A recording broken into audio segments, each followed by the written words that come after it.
كان سعيدا بوقف إطلاق النار، ثم صبغ العالم العربي كله بلون الحزن.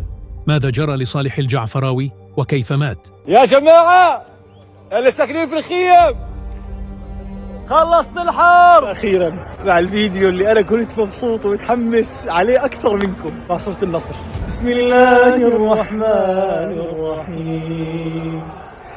إذا جاء نصر الله والفتح ورأيت الناس يدخلون في دين الله أفواجا فسبح بحمد ربك واستغفره إنه كان توابا.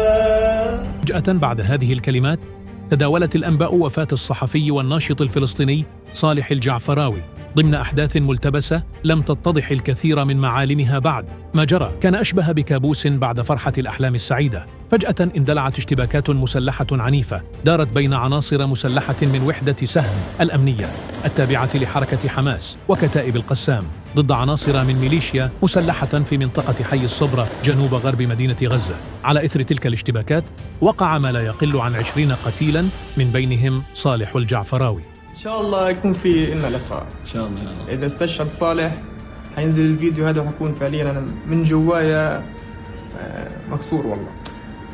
حتكونوا فخورين من جد.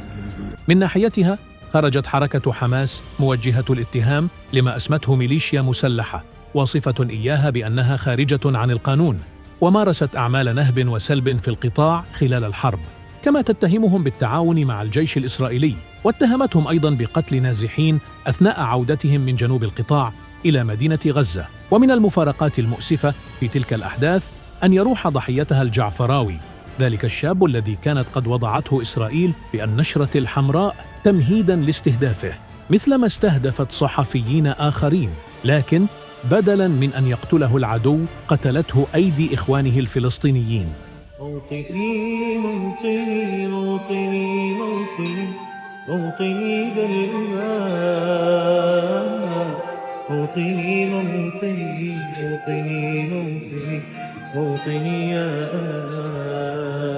سوف نبقى هنا كي يزول الألم، سوف نحيا هنا سوف يحلو الندم، سوف